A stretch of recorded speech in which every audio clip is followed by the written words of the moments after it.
Fala galera, tudo bem com vocês? Sejam bem-vindos ao canal Classic Cars Brasil, o canal 100% dedicado a contar a história dos grandes ícones da nossa indústria automotiva nacional e mundial. Se você é um apaixonado ou apaixonada por carros clássicos e suas histórias, está no lugar certo. O vídeo de hoje a gente vai falar sobre um carro atemporal e que foi muito importante para a construção do legado da nossa indústria automobilística.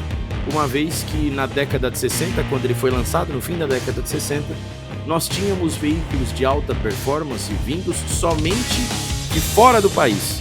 E nós conseguimos, através da General Motors, com o Opala, mudar esse paradigma e colocar o Brasil na rota das grandes fabricantes de automóveis que a gente consegue enxergar até hoje. O Opala é uma peça fundamental na história da indústria automobilística brasileira, representando não apenas um carro, mas todo um símbolo de uma era. Sua trajetória começou em 1966, quando a General Motors decidiu trazer para o Brasil um veículo capaz de competir com os modelos estrangeiros que dominavam o mercado nacional na época. O projeto teve início com a adaptação do Opel Rekord, um modelo europeu de sucesso para atender às demandas e preferências dos consumidores brasileiros.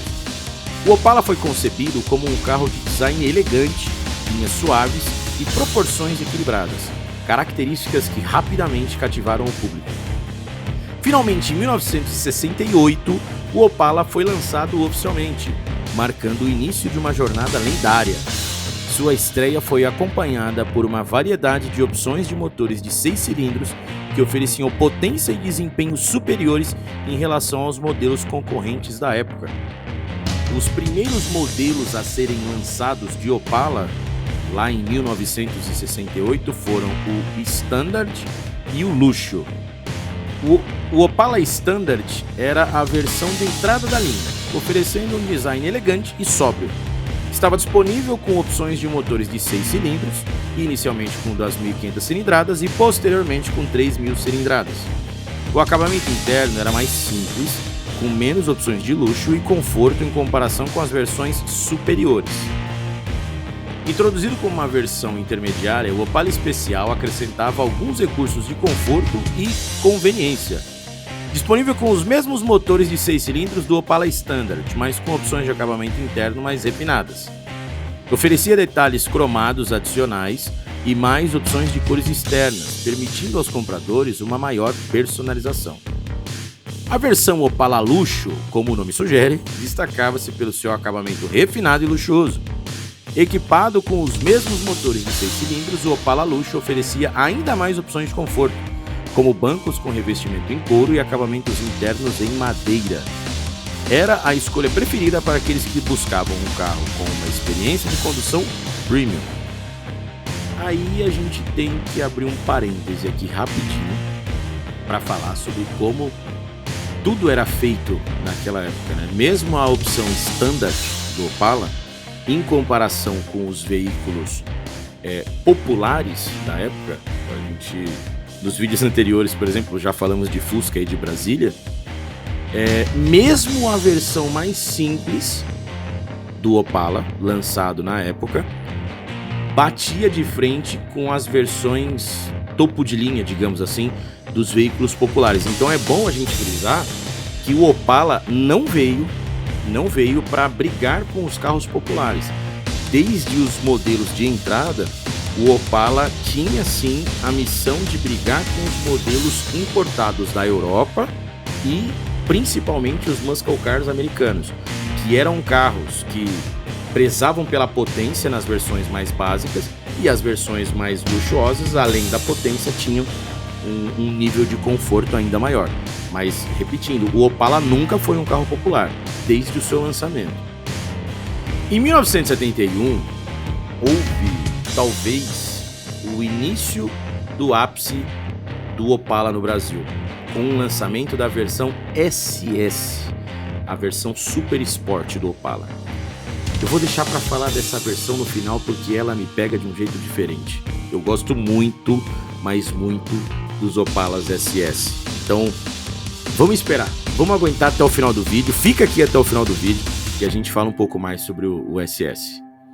O Opala também teve uma versão chamada Diplomata, que era a verdadeira encarnação do luxo e da sofisticação, oferecendo o máximo em conforto e elegância.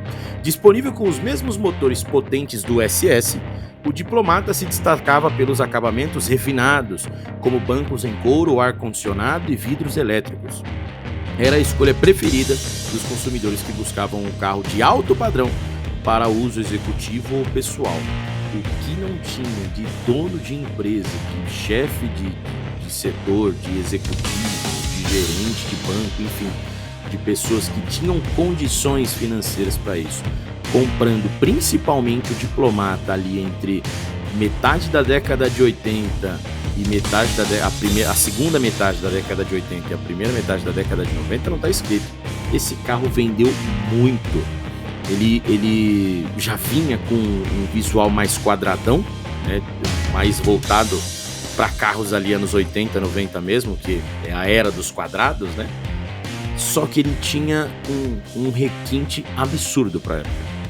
O Opala, o Diplomata, ele era comparado a carros fabricados pela Mercedes, carros fabricados pela BMW, os principais carros fabricados pela Honda.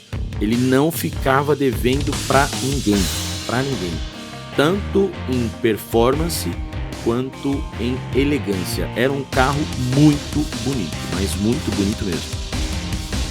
O Opala Caravan era a versão perua do Opala, oferecendo espaço amplo e versatilidade para transporte de passageiros e de carga. Legal falar que a Caravan era algo que a GM pensava desde o começo, mas só tirou do papel em 1975, 7 anos depois da fabricação da primeira linha, digamos assim, do Opala. Disponível com as mesmas opções de motores do Opala Sedan, a Caravan oferecia uma experiência de condução confortável e segura. Era uma escolha popular entre as famílias brasileiras, oferecendo espaço suficiente para acomodar toda a família e bagagens em viagens longas. Gente, a Caravan era um absurdo de grande. Eu não lembro quem da minha família teve uma Caravan azul, aquela azul cor de geladeira. Sensacional, o carro era muito grande, cabia facilmente 5 pessoas sentadas nos bancos e tinha muito espaço de bagagem, ele era enorme, um dos maiores carros que eu já tive a oportunidade de ver e de andar, era muito legal.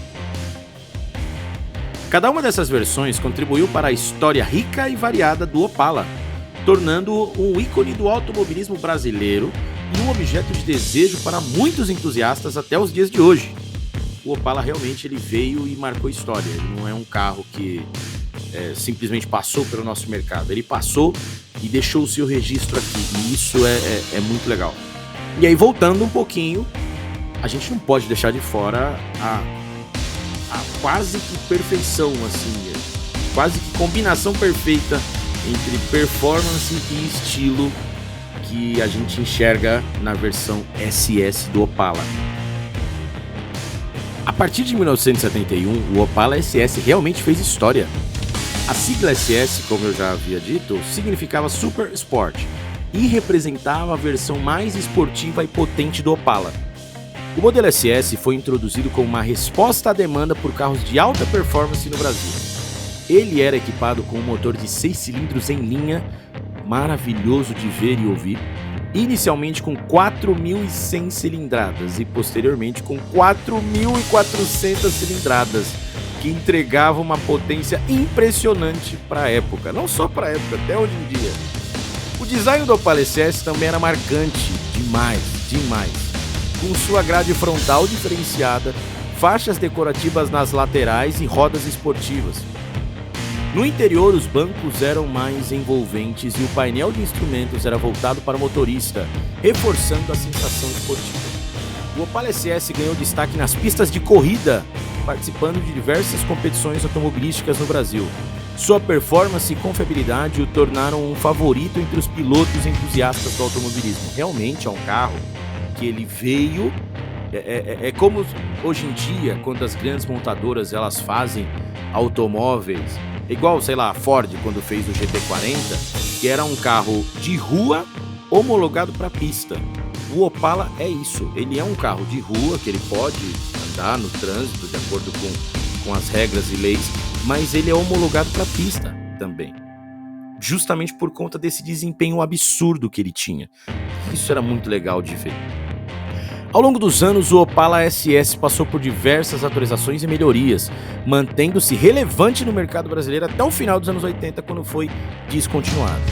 No entanto, seu legado perdura até os dias de hoje, com muitos entusiastas restaurando e preservando esses carros clássicos, garantindo que o Opala SS permaneça como um símbolo do automobilismo nacional.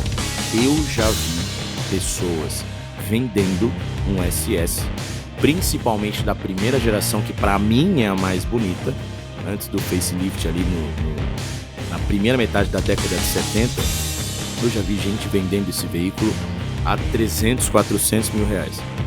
E é um absurdo que tem pessoas que compram.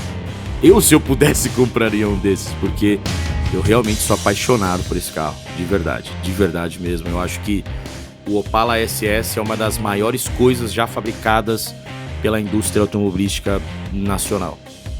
É um dos poucos carros que conseguiu aliar essas duas coisas que eu falei. A potência extrema do motor, que você sente o motor respondendo já na primeira acelerada, com um estilo que é único, um estilo que faz dele algo realmente lendário. É diferente, o Opala é muito diferente. Ao longo de sua história, o Opala evoluiu e se adaptou às mudanças do mercado automobilístico brasileiro, mantendo-se relevante e amado pelos seus consumidores, mesmo após o encerramento de sua produção em 1992. O Opala continua a ser lembrado com carinho e nostalgia por todos aqueles que tiveram o prazer de dirigir, admirar ou simplesmente sonhar com esse ícone da estrada brasileira. O Opala realmente é um carro que todo mundo que vê admira.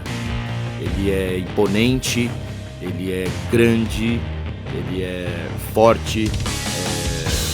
É um carro que, pra mim, não tem defeitos assim de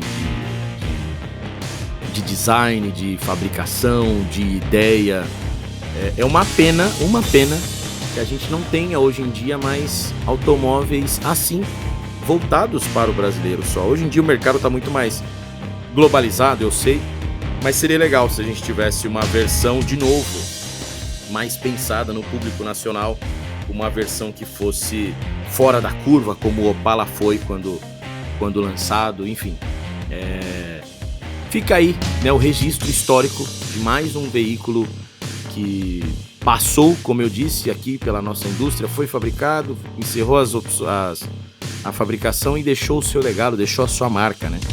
Se você já andou, se você já teve, se você ama, admira, deixa pra gente aqui nos comentários, conta pra gente a sua experiência com o Opala, com qual das versões, se você, assim como eu, prefere o SS, se você prefere a Caravan, o Diplomata, se você conhece alguém que tem, se você tem, se você já foi em algum tipo de encontro, enfim, conta a sua experiência com o Opala, deixa aqui com a gente nos comentários, vamos movimentar a nossa comunidade aí de entusiastas, tá bom?